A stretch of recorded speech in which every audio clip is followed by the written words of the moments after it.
Welcome, folks. This is Tom O'Brien of TFNN. We go 5 days a week. We go 10 hours a day. We go 24 hours a day on the internet at TFNN.com. Always remember, folks, whatever you think about, you bring about. Whatever you focus on grows. Hope everyone's having a great day, safe day. It's a TGIF, folks. Let's make it a great one. Accept others the way they are. You cannot change other people. To try to change them is to fit what you think, what you want them to be, is like trying to change a dog into a cat or a cat into a horse. They are what they are, and you are what you are. Market-wise, let's take a look at it out here. We have the Dow Industrials down 48. NASDAQ is flat. S&Ps are down 2.5. Gold contract down $8.60, traded at $1,341 an ounce. Silver down 28 cents, $19.73 an ounce. Copper down 5 pennies at $2.15 a pound. Light sweet crude up 93 cents, $44.42 a barrel. Platinum down $15 at $1,124 an ounce. The notes, 10-year note up 16 ticks, 132.17. 30-year bond up a point and 7 ticks, 173 flat. King dollar down 163 ticks at 95.67. The euro is trading up 27 at $1.11, and the yen is trading at 101.27. Our phone number is 877-927-6648. Give us a call, folks. Want to know what's going on in your world. In the world of the S&Ps, let's take a look at them. What do you have? Okay, so we go look at the SPY. SPY's trading sideways, anemic volume. Bottom line, we hit all-time high yesterday. Hit the 218.94. You're at 218.32 right now. We'll see where this shakes out at the end of the day. I don't expect any big action. You could get, I suspect, one more test of this high that was generated yesterday, which is 218.94. NDX 100, little difference in the NDX 100 now. This is what you have. So the NDX couldn't handle price yesterday. We got to the 117.37, closed at 117.12. We're at 117.11 right now. Bottom line is if we close under the 117.29, you're still going to failure. The NDX itself is a weak indice. The weakest indice does look like it's going to be the Russell 2000, because the Russell, this is pretty cool what the Russell is doing out here today. So watch this. The Russell's up 6 cents. Now, that being said that it's up 6 cents, it's up with 9.4 million shares. It's going into the downdraft from even Wednesday. It was slight, but it's going into 19 million.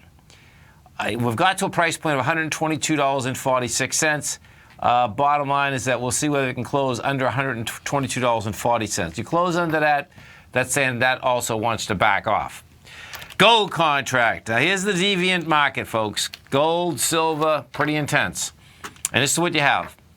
Gold contract today, 8:30, the retail numbers come out. Gold shoots from the 13, let me see where we started from there. Gold took off, we're at $1,345. Gold shoots up to $1,362, and then what?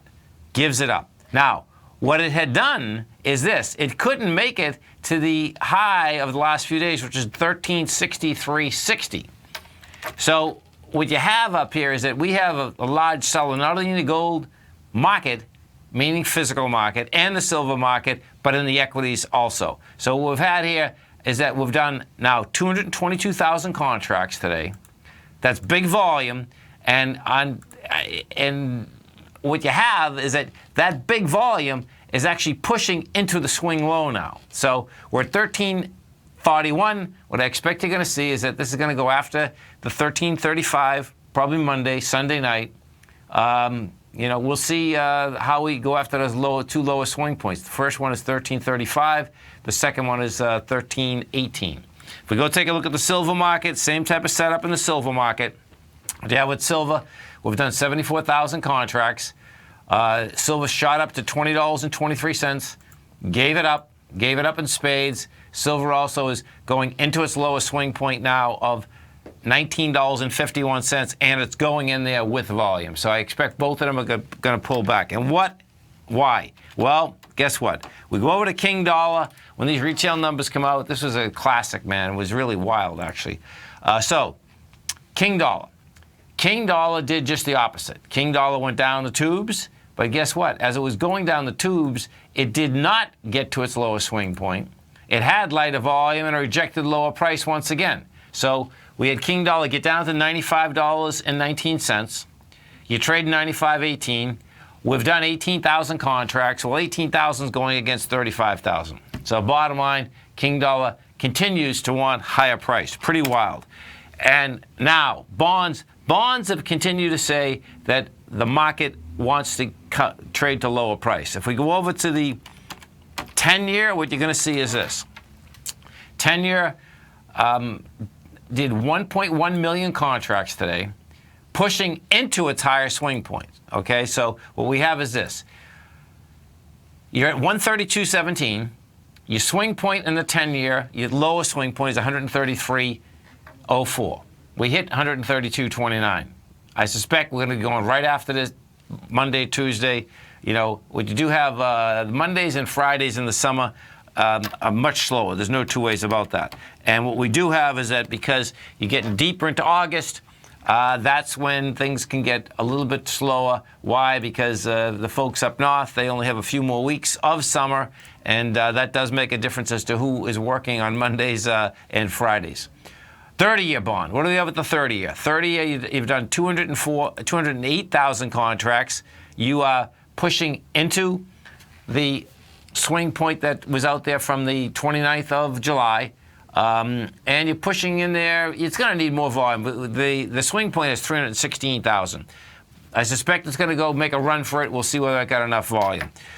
When you do put this together, what the setup is, what it looks like the setup is that the bond market is continually to say, we've been sideways now since July 14th. That is saying that, guess what? When the shoe drops off here, the shoe's going to drop off, and we're going to go south. This is Tom O'Brien. This is TFNN. You stay right there, folks. We'll be coming right back. Dow is down 47. Nasdaq's up 1. S&Ps are down 250. We're going to be right back.